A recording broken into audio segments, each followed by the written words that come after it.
दुलाराय गुदि बाथौ आफादनि गाहाय मावखुलि लोगोसे क'क्राझार जिल्ला गुदि बाथौ धोरोमनिबो बियो गाहाय मावखुलि एबा गुदि बाथौ धोरोमनि बिजिरसंसालि आरो बेवहाय जोङो बिटिआर सरकारनि हारिमु बिफाननिफ्राय रांखान्थि अनसुंथाइ हरनानै बेवहाय बिथांमोननि न'मा न' जायखौ जों इसिं न' होनना बुङो बेखौ बानायनाय जादोंमोन आरो बेखौनो दिनै आंनि नुजाथिनायाव बेखेवनाय जाबाय। बेहाय दुलाराय गुदि बाथौ धोरोमनि गोबां दैदेनगिरि लोगोसे क'क्राझार जिल्ला गुदि बाथौ धोरोमनिबो दैदेनगिरि बिथांमोन आरो रायजो राजा बिथांमोननि नुजाथिनायाव बे हाबाफारिखौ जोङो मावफुंनाय जादों।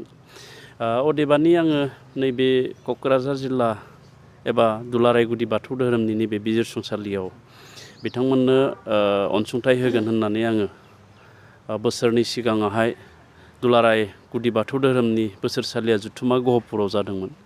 आं बे गेवलां मेलाव नुजाथिहैनानै बिथांमोननो खोथाखौ होदोंमोन आरो जोङो बोसोरसे गेप थानायनि उनाव थांनाय बोसोराव जोङो बे न'मा न'खौ बा इसिं न'खौ बिथांमोननो होनाय जादोंमोन आरो दिनै आबुं जानायलाय बे न'खौ बेखेवनाय जाबाय।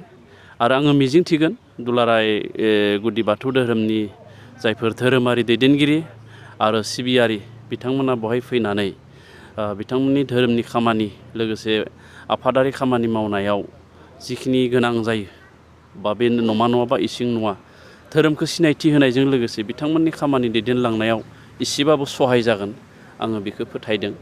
आरो दुलाराय गुदि बाथौ धोरोमनि जि खामानि मावनाय बियो मोजाङै जालांबाय थाथों आं बेखौनो मिजिंथियो।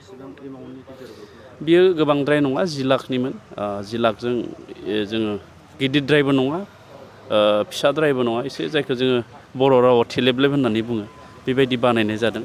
आरो इयुननि समाव जोङो बिथांमोननो जेरै हायो जोङो हेफाजाब आरो मददथि होलांनो जोङो थांखि लादों। आङो बे क'क्राझारावनो जोंहा संकस खेराइ फोरबोआवबो बिथांमोननो आं गंसे नयं होनाय जादों बिथांमोननो गोनांथि जाथारनायलाय। आरो हरै थारनगुरियावबो आङो गंसे कमिउनिटि हल होदों आंनि हारिमु बिफाननिफ्राय। दा बेबायदिनो जोंनि बर'नि गावनि धोरोमारि बा गावनि हारिनि सिनायथिखौ जायफोर आफादा लाखिलांबाय थादों जायफोर आफादा हारिनि हारिमुखौ अनसायलांबाय थादों दैदेनलांबाय थादों बेबायदि आफादफोरखौ अनसायनाया जोंनि सरकारनि बिबान। आं बेखायनो जोंनि राजखान्थि एबा जोंनि माखासे दैदेनगिरि बिथांमोनखौबो आं खावलायगोन नैबे समनि गेजेराव जे जोंनि बर'नि माहारियारि आफादफोरा गोबां दुखु जारला एबा माखासे मोननांगौ माखासे बिथांमोननि अनुस्थानफोरा बिथांमोननि आफादफोरा जेरैबायदि जोथोन नांगौ बेबायदि गोबाङानो मोनाखै। बेखायनो बेफोरखौ एसे नोजोर होलांनानै बयबो जाहाथे खामानि मावो आं बेखौनो खावलायहरो।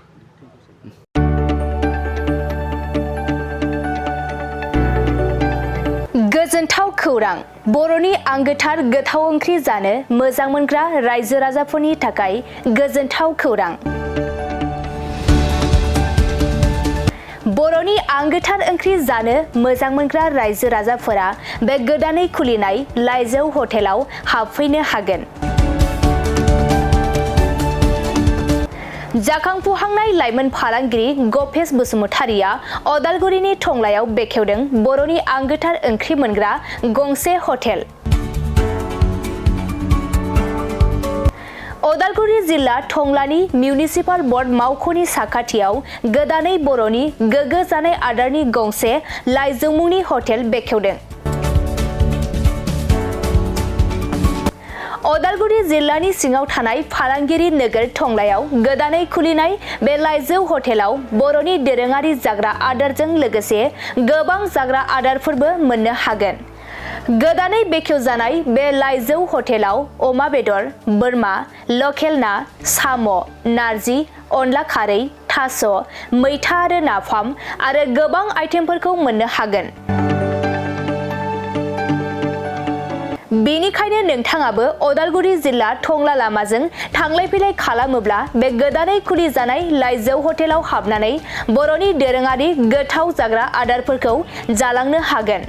आरो नोंथाङा नैबे 9101758967 जानबुं नम्बरनि गेजेरजों खौरां लाहरनानै आबुङै मिथिना लानो हागोन।